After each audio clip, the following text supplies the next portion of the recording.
Now, ladies and gentlemen, Chennai and nearby districts have reported around 12 cases of a sexual assault and harassment within 24 hours, including the rape and murder of a 3-year-old girl in Tiruvallur district.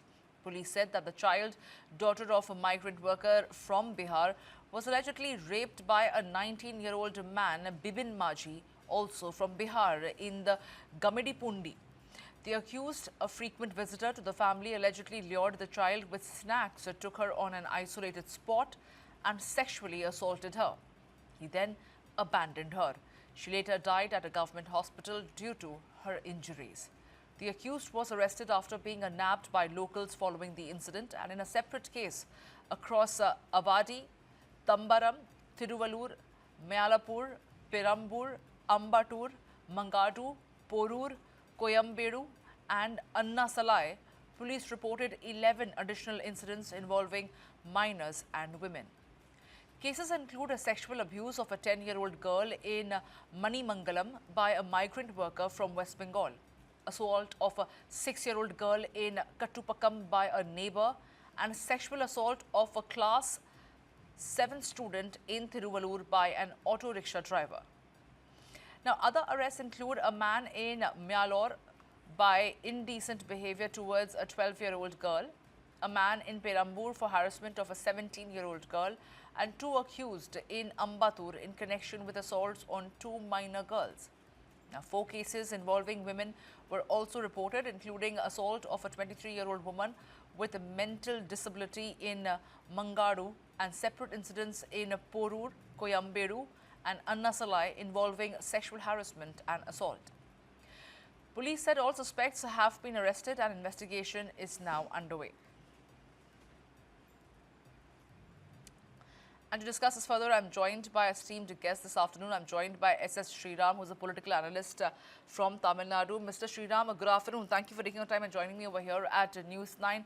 I want to begin by asking you, how are you looking at the spate of incidents when it comes to sexual assault cases in Chennai in less than 24 to 48 hours? Is there a pattern?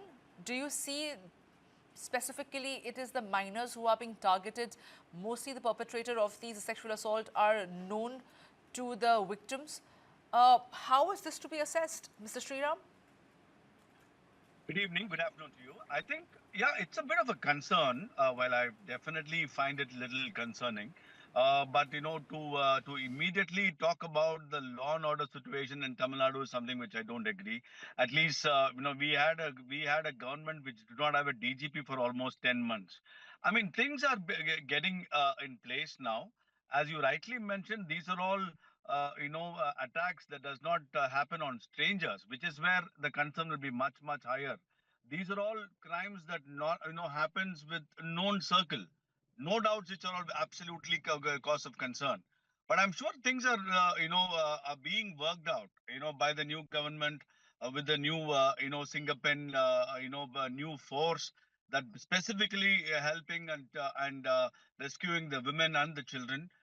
I'm sure the law and order will improve over a course of time. I mean, that was one of the biggest problems of the previous government. The current chief minister has at least assured and he has walked the talk so far. Yes, there are incidents are happening. I'm sure things will be far better. But and most of the times these are all the crimes that happen with the victim. With the victim is already known to the accused or to the convicts, please. Mr. Sriram, but there are certain areas of concern that needs to be addressed as far as the safety measures are concerned. How do you look at the conviction rates, the pendency of cases, especially in Chennai courts?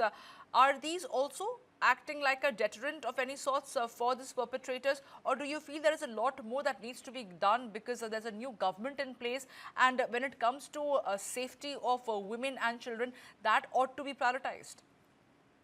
Absolutely, lot more to be done, no doubts about it. I mean, the government also should. I mean, the police force should also, speed up, their patrolling. A lot of visible patrolling that is happening across the districts of Tamil Nadu. So these things are visible. They can do much better. As you rightly mentioned, the POXO cases can be little more stringent. Unfortunately, POXO cases are also being misused. That is where the problem is. But otherwise, I mean, the cases have to be stringent, court have to be stringent as well.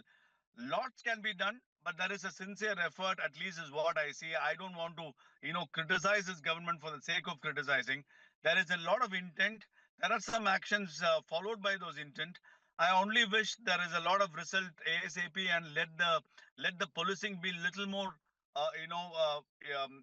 faster, quicker, responsive, and proactive as well.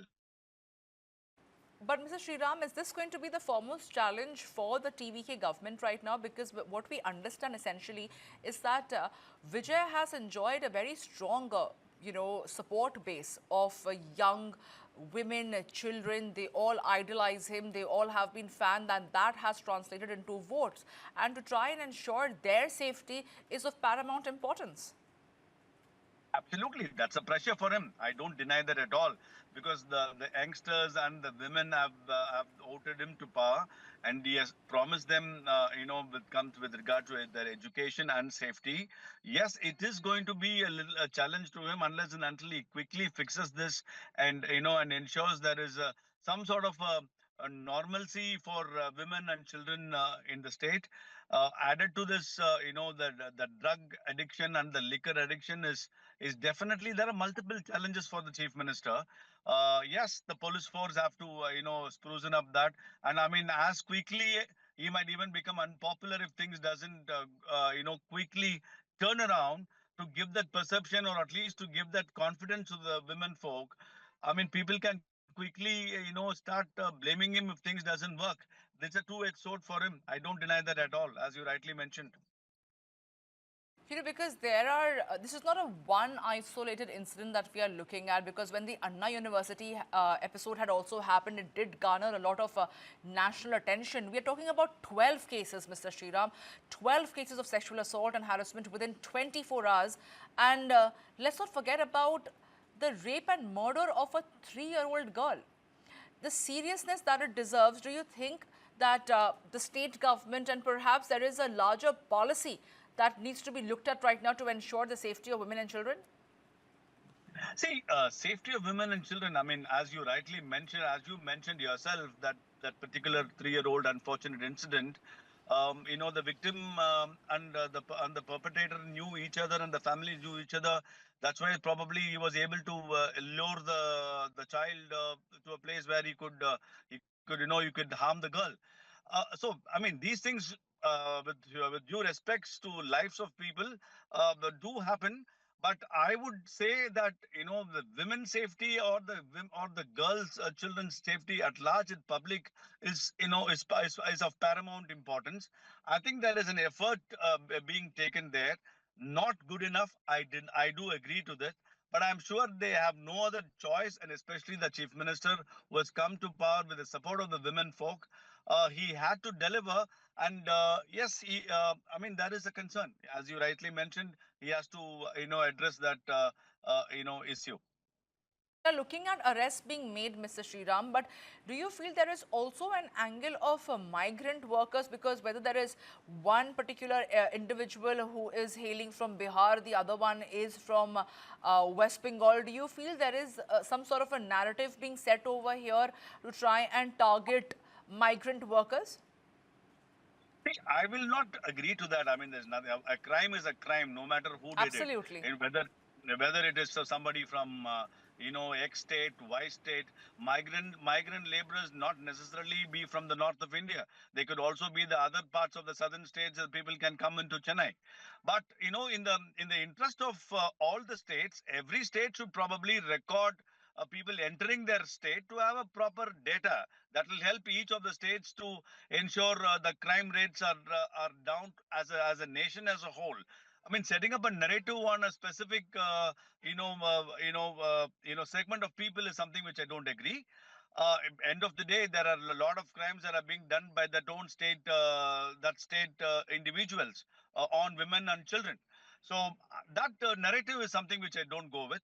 But as a whole, data helps people of every state, where outsiders do come into that state, no matter whichever state they are within the country, is what I would look at, madam.